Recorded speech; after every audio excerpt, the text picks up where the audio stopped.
British concert pianist Ian Fountain was the youngest ever winner of the Arthur Rubinstein International Piano Competition, and he enjoys a highly successful career. He's also Professor of Piano here at the Royal Academy of Music in London, where he's joining me today for a classical conversation.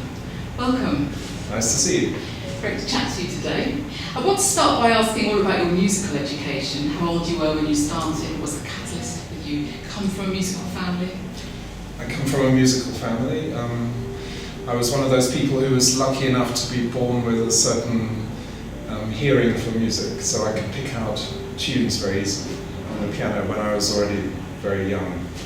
And my parents therefore got the impression that I might be a little bit musical, so they started me with lessons. And I didn't really want to have lessons to start with, of course, because I could play tunes somehow quite easily, and I didn't really see the need to go through the hassle of learning music and how to read and all that. But gradually I got into all that, and then I was sent off to a choir school in Oxford, which involved mostly singing, actually. So there wasn't much practicing of the piano involved in those days. We got, if I remember correctly, about 20 minutes a day before breakfast, because it was a sort of kind of boarding set up there. So I can remember we practiced roughly from 7:15 until 7:35 or 7:40 or something every morning. And until I was about 12, that was the extent of my practicing of the piano, which is pretty shocking now to look back. But of course, singing's such good. Well, yeah. So it was, in a way, it was musical education first, and the piano was just the instrument which I could play most easily. I also tried to play the violin, but I found that absolutely impossible. And I still do when I try to play it. So which teachers then do you think were crucial in your development? Well, a bit later on, I came to Lady Sulamita Aronofsky here in London, and that was when I was about 16. So quite a lot later. So quite a lot later, and in a way the years before that were quite difficult, because by then I was incredibly enthusiastic about music and playing the piano. That's all I wanted to do, but I had no idea what I was doing. You know, I was full of intentions, but very little technique and very little know-how with the instrument. So those years were quite tricky, and I was telling people I want to be a pianist, and they were saying, well, you know, maybe, you know, that's nice, but you know, keep studying other things. And, yes. But somehow with Mrs. Aronofsky, she knocked me into shape, if that's what it was. Yes. So how did you develop your technique then? Well, obviously quite late. During those, fairly late. You know, I mean, I had I think a certain natural. Must have been, yeah. Some sort of affinity with the instrument, but equally that's just the basis. You know, there's so much you have to know about everything, of course, and so all that was crammed into actually quite a short period, because from we were 16, 17, 18 were, you know, incredibly demanding, growing years as a pianist. So what did you do to develop the technique? Did you work on studies, or did you work on the technique within the pieces?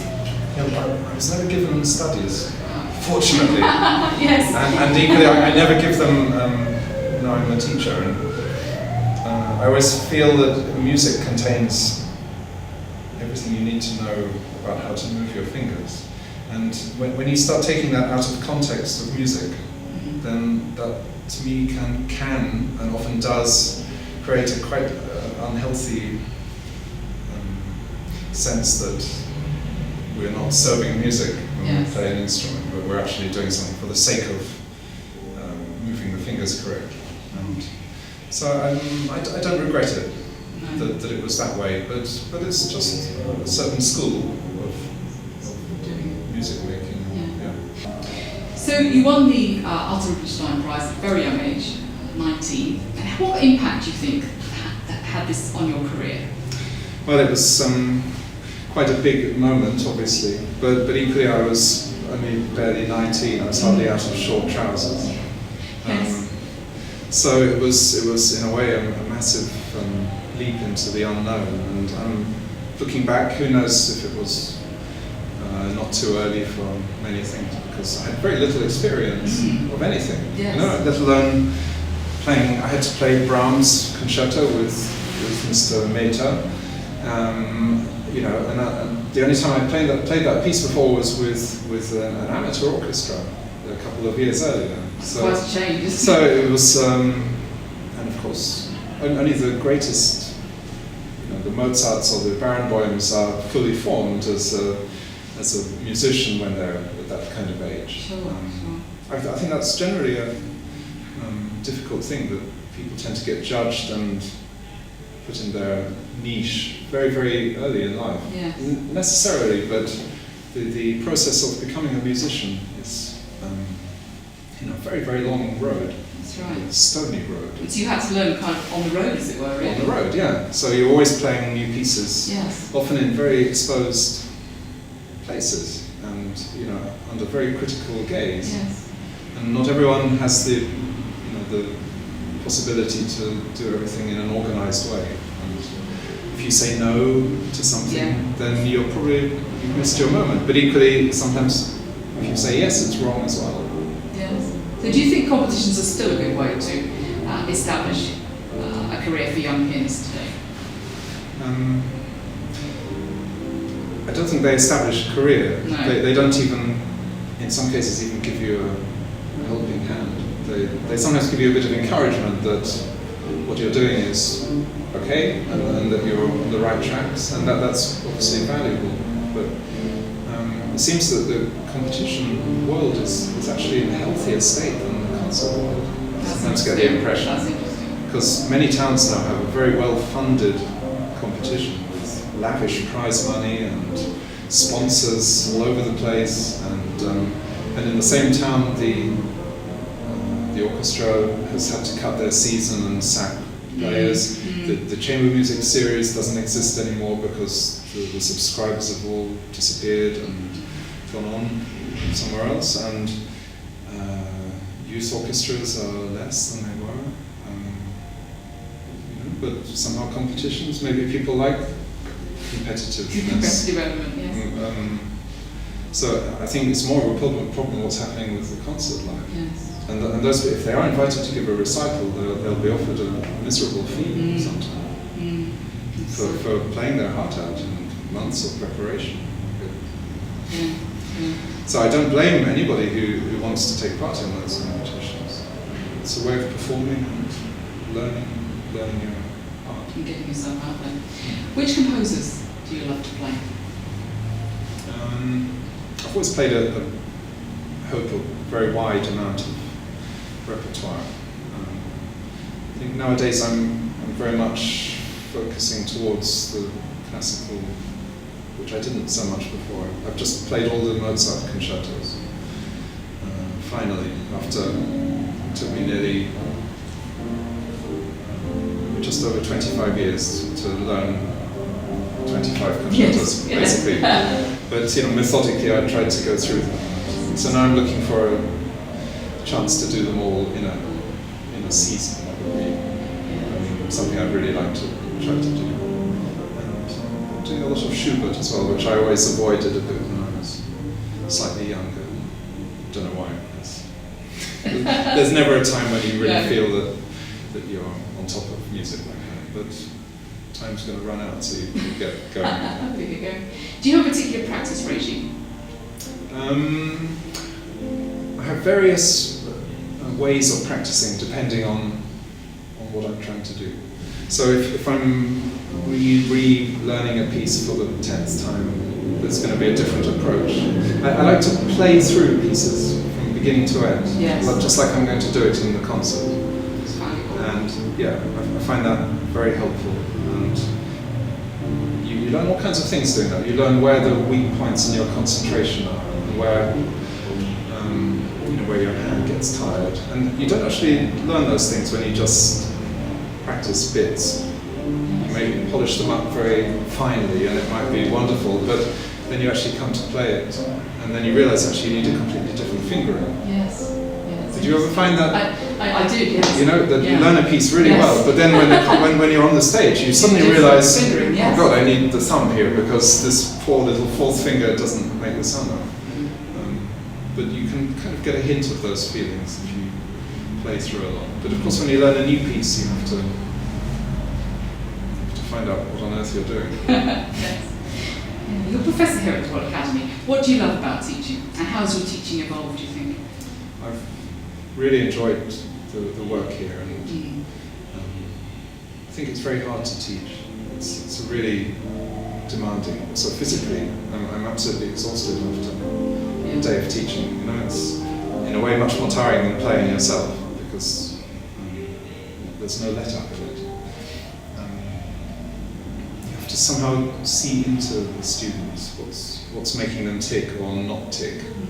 It's very psychological. It is very psychological. Yeah, absolutely. You have to really have a sense of what kind of personal approach they need. You know, some need bullying almost. You know, they have to be pushed, and others are too delicate for that. They have to be cajoled and persuaded and enticed. And all of them have to be inspired, though. And yes. all you can really hope for is to inspire them with your own enthusiasm for the subject and for the music, and in a way to be sympathetic. I like that they feel that I'm a fellow sufferer. You know, and a teacher shouldn't forget that it's difficult what they're asking them to do. Yes. Yeah. You also do a lot of conducting, so how does that Not a lot, but I'm trying to build it up a bit. And I wouldn't call myself a conductor, but I've always wanted to do that because I've always been involved in interested in orchestral music. It's another way of learning music as well. Yes. I always try to learn my scores I'm going to conduct by memory. So how to do that, that's another, we talk about practice regimes. Yes. On the piano, you learn everything physically. You learn it through the sensation of your fingers and your feet. But in conducting, you're just sitting there, you're reading a score. And somehow you have to imbibe everything that's there. Yes. And that at the moment, that takes me absolutely ages. Right? It takes me months and months to learn a piece. Whereas the same kind of piece I could learn in a tenth of the time, purely because I know how to do it with the piano. Yes. And I don't yet know how to do it with conducting, but maybe it'll come with experience. But it's a great thrill for me, and I like also the feeling of starting something from the beginning. Yes. So I feel like I did when I was 16, playing the piano again. What's your most treasured musical memory?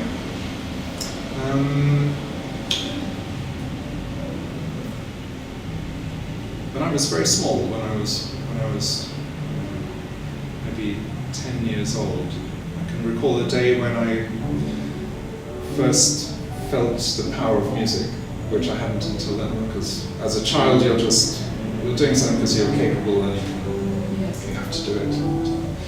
But I remember I had to learn the Schubert Impromptu in A flat, which has a very melancholy middle section in C sharp.